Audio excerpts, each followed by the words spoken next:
What was the worst lie any US president has ever told which affected America in a negative way? The biggest, 2 of our Navy ships were attacked by the North Vietnamese in the Gulf of Tonkin. In August 1964, the US entered the Vietnam War based on reports of an unprovoked attack in the Gulf of Tonkin which the president knew were false. There's a lot of recency bias in here. I'm going to say the worst lie is LBJ fabricating a justification for the Vietnam War, Gulf of Tonkin, and proceeding to vastly expand the power of the executive branch to wage war without a declaration from Congress, all while lying to the American public about progress. Everyone focuses on Nixon, but it was LBJ who shattered public trust of our highest office. It is a matter of public record that the United States government created in excess of 500 peace treaties with native tribes, and that same government violated every one of those treaties. For Native American tribes, this was an unmitigated disaster. Intelligence gathered by this and other governments leaves no doubt that the Iraq regime continues to possess and conceal some of the most lethal weapons ever devised. The 3 presidents before Lincoln made decisions/lies that led to the inevitable. The 3 following Lincoln also made decisions/lies that undermined the point in fighting the war in the first place. That Americans of Japanese descent were a threat to the country, so they needed to be rounded up and put into camps. War on drugs. When the Russians claimed to have shot down a U-2 spy plane, the intelligence chiefs assured President Eisenhower that there was no way the pilot, Gary Powers, could have survived, and in fact he had a suicide needle with him but he didn't use it. So the president went with a cover-up story. Khrushchev called him out on it, and Americans learned that their president, and indeed their government, lied to them and the whole world. It's been said that Americans have never fully trusted their government ever since. Reagan: if we give massive tax cuts to the rich, that money will trickle down to the poor. It's still a central component of American conservatism. Reagan said, "Just say no to drugs," while looking directly at the camera. At the time, he was controlling the largest and most profitable crack cocaine distribution network in America. All to fund his illegal Iran-Contra affair. WMDs are located somewhere. It's just like flu, it will go away in 2 weeks.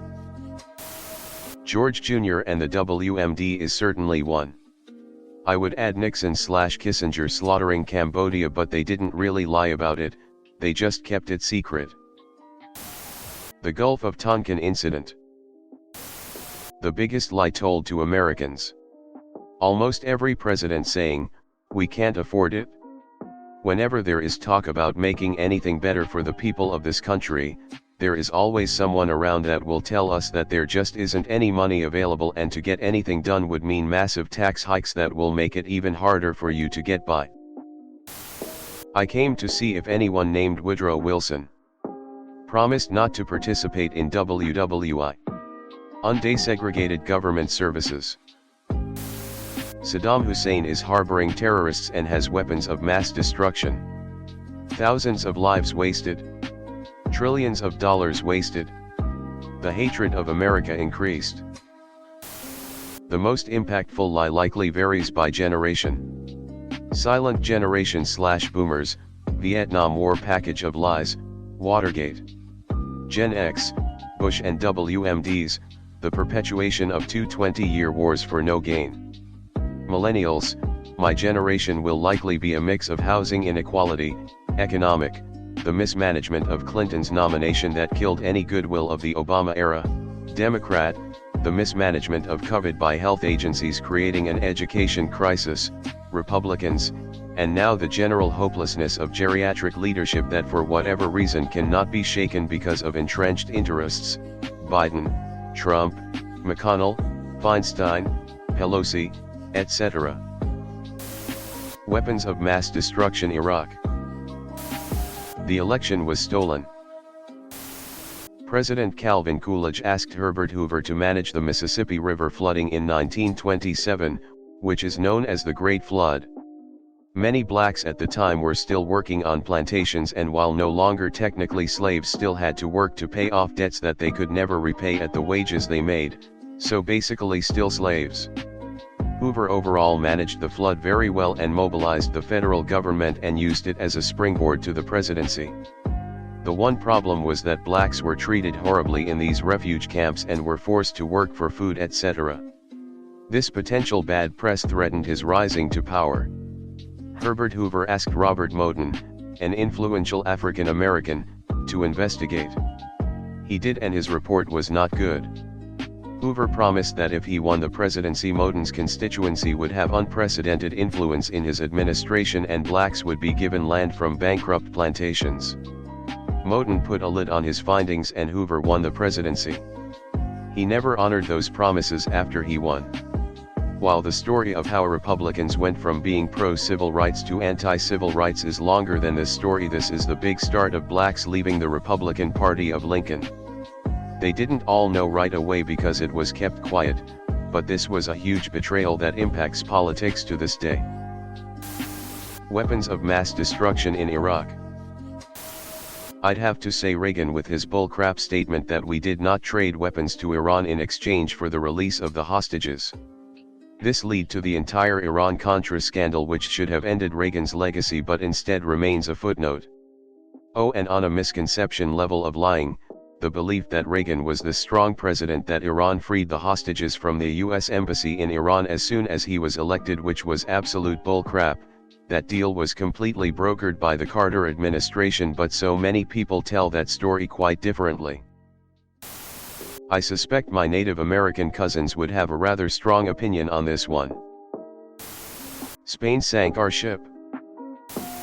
Lots of Tonkin mentions, so I'll add weapons of mass destruction to the list. We need to invade Iraq because of WMD, which we have more of.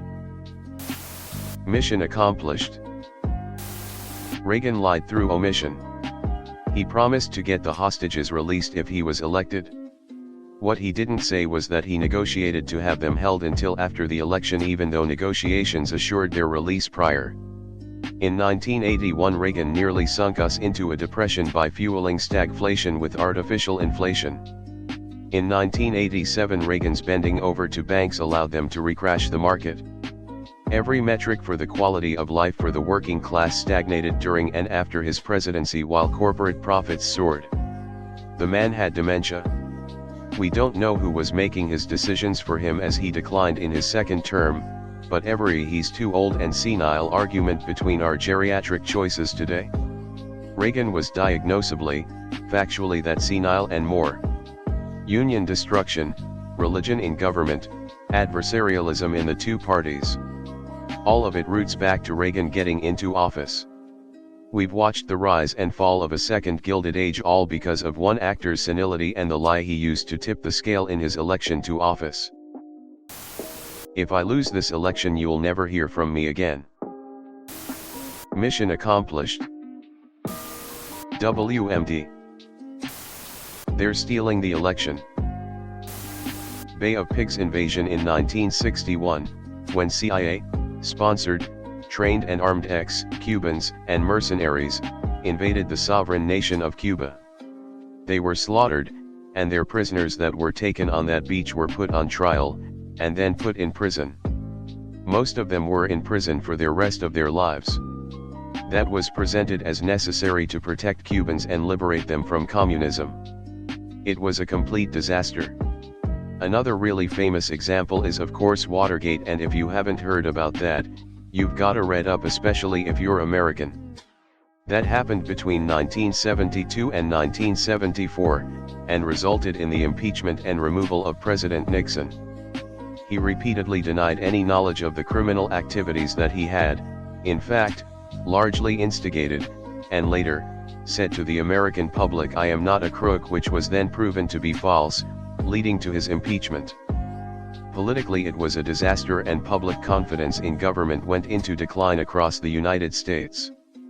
But I think the biggest thing was the series of lies, perpetrated by George Bush, and members of the government in the United Kingdom around Iraq.